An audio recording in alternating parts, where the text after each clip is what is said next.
Hello everyone, welcome back to my channel Questionology. Friends, आज हम discuss करेंगे science के इम्पोर्टेंट क्वेश्चन जो कि रहने वाले हैं दोस्तों रेलवे के लिए।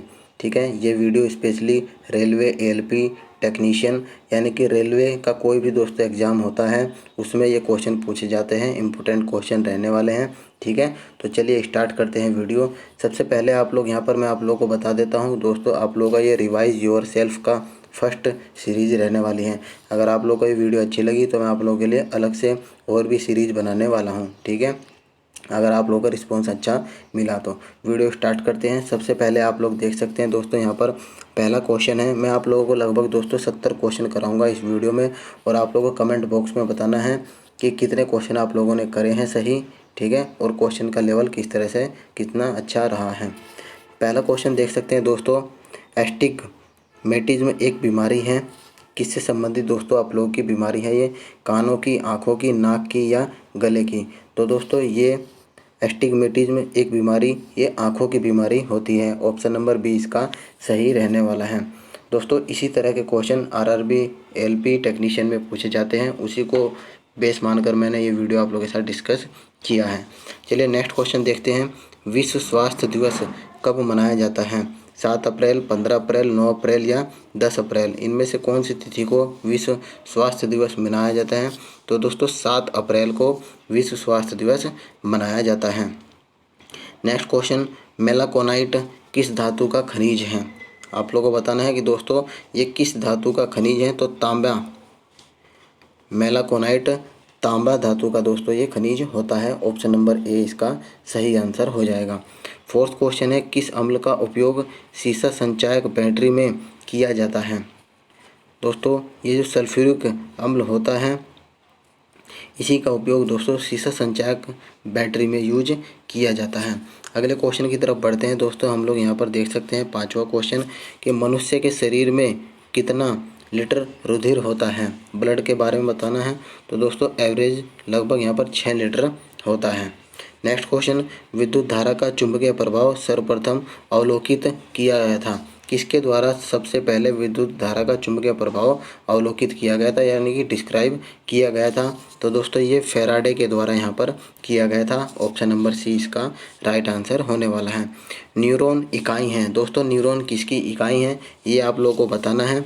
देख सकते हैं आप लोग, संयोजी ऊतक की, पेशी ऊतक या एपिथेलियम ऊतक या तंत्रिका ऊतक? तो दोस्तों तंत्रिका ऊतक न्यूरॉन इकाई होती है। ऑप्शन नंबर डी तंत्रिका ऊतक का दोस्तों न्यूरॉन इकाई होती है।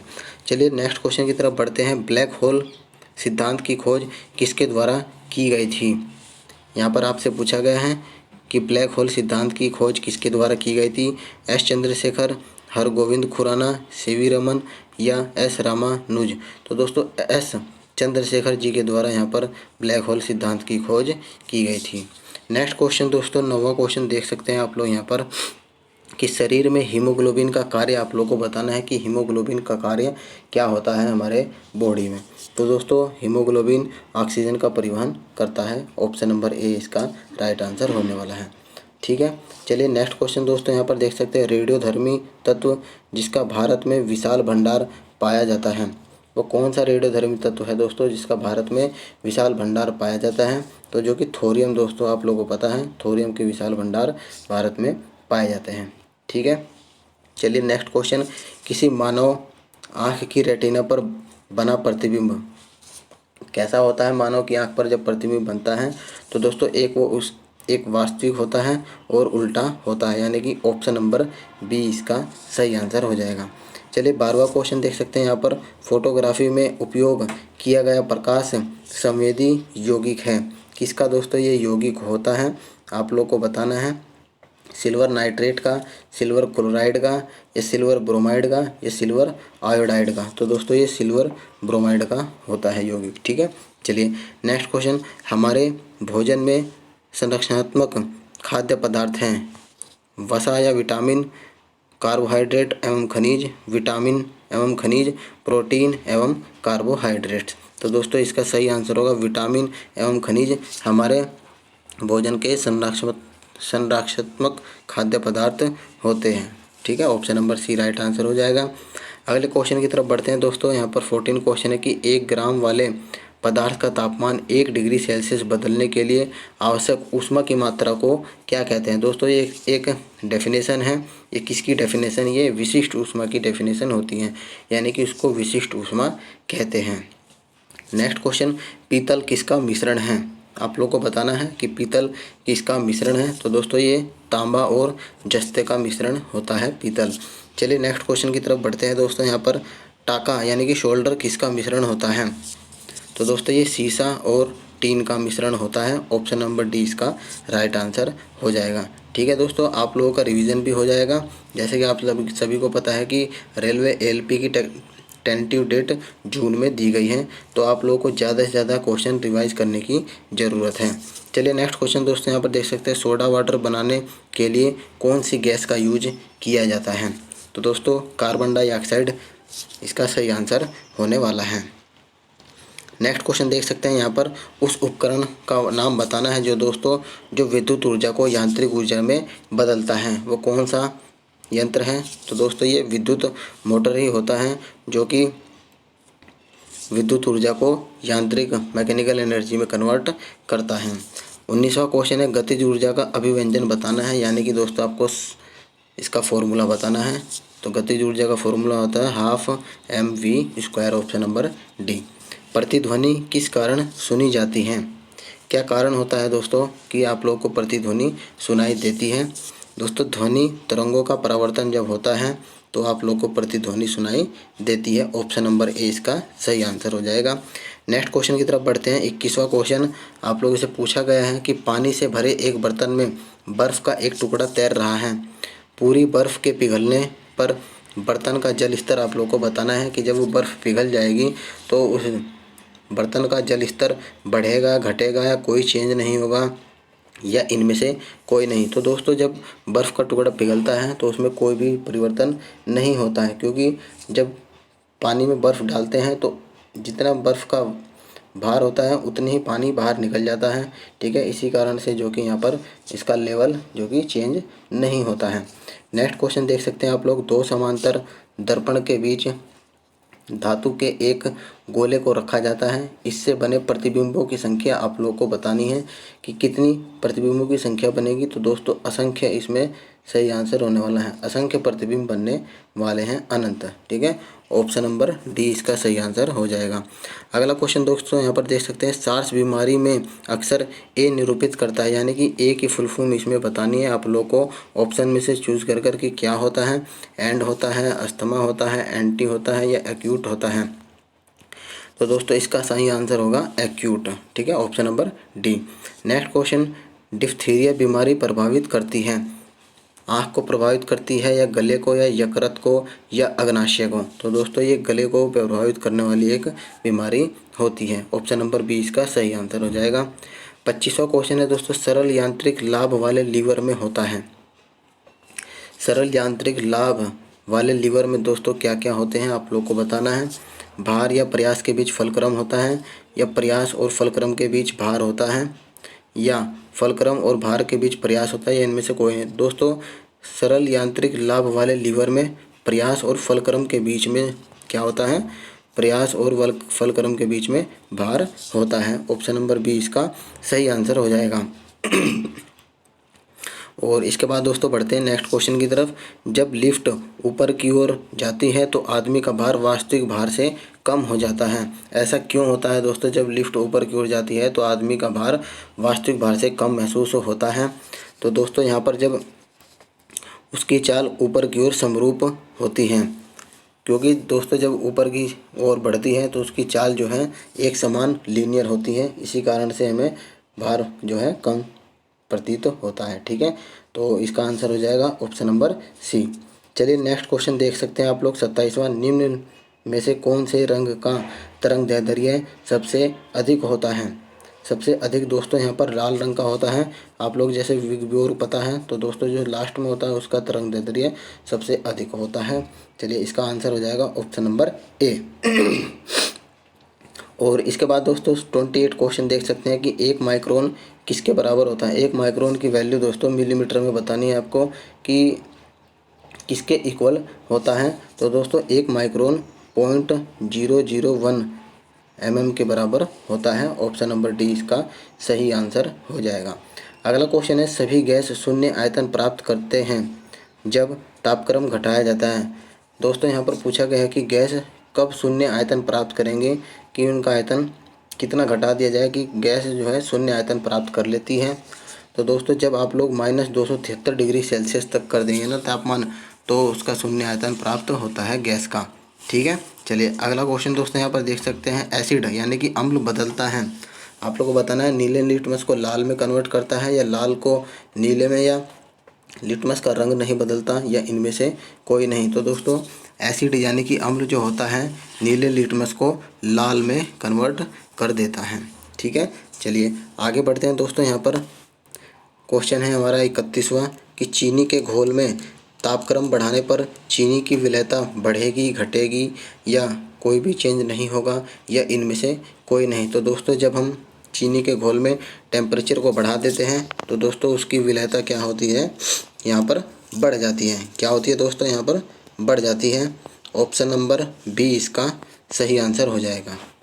ठीक है, चलिए आगे दोस्तों यहाँ पर देख सकते हैं कार्बन का शुद्ध रूप कौन सा होता है, कोक, कास्ट कोयला, कोयला, या दोस्तों हीरा। तो दोस्तों इसका सही आंसर होने वाला है हीरा, कार्बन का जो कि शुद्धतम रूप होता है।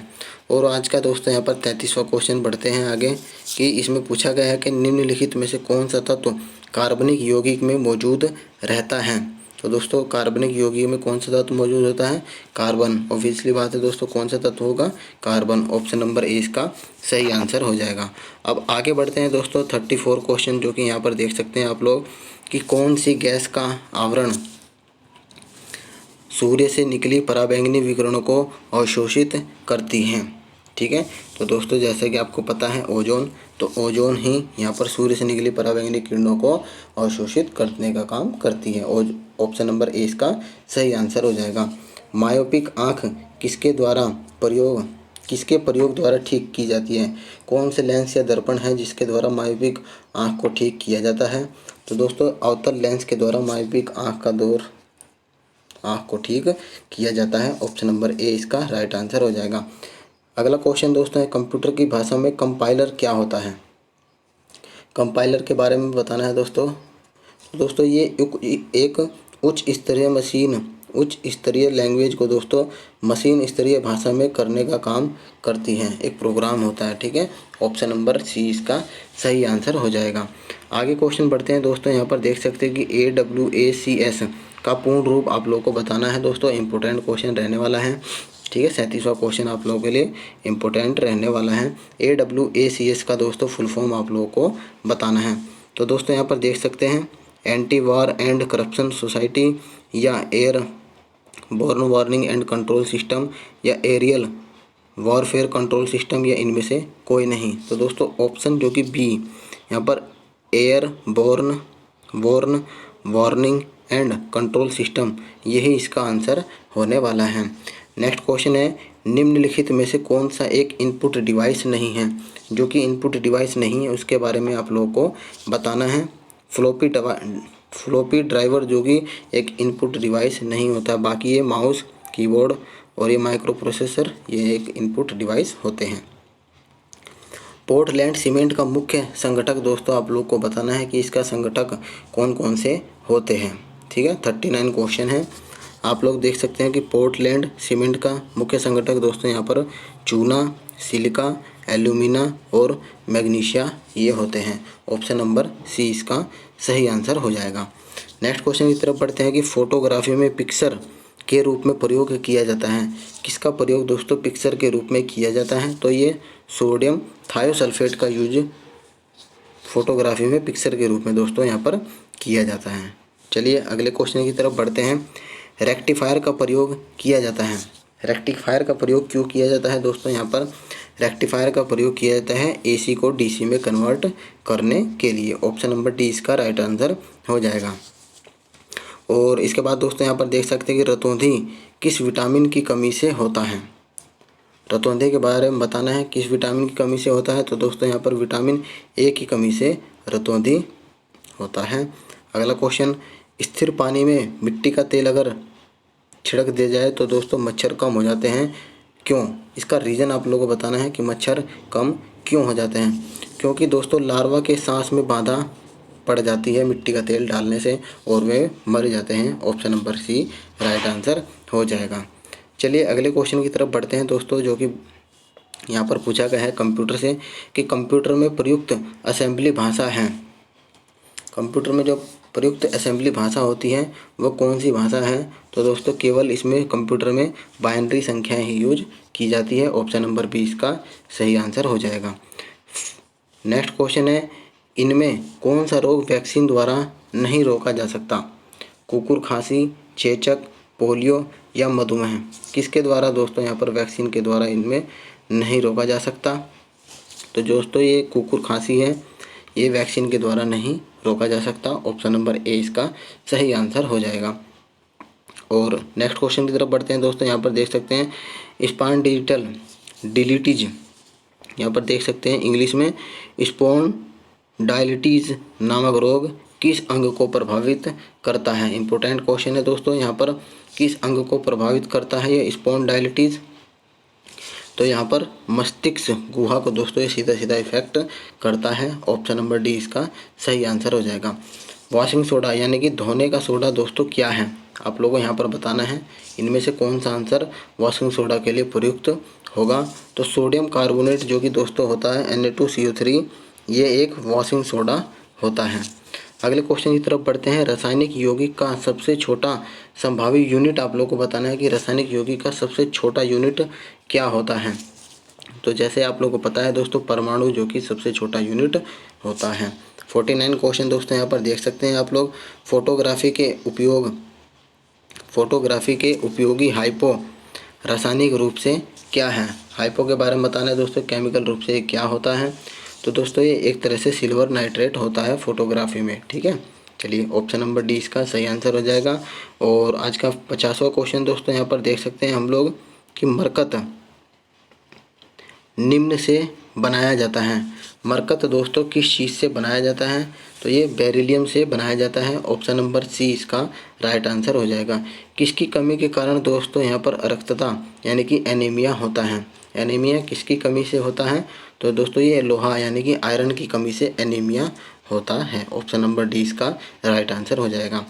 जल का शुद्ध रूप आप लोगों को बताना है कि जल का शुद्ध रूप क्या होता है। जैसे सभी को पता है दोस्तों वर्षा का जल एक जल का शुद्ध रूप होता है। ऑप्शन नंबर ए इसका सही आंसर हो जाएगा।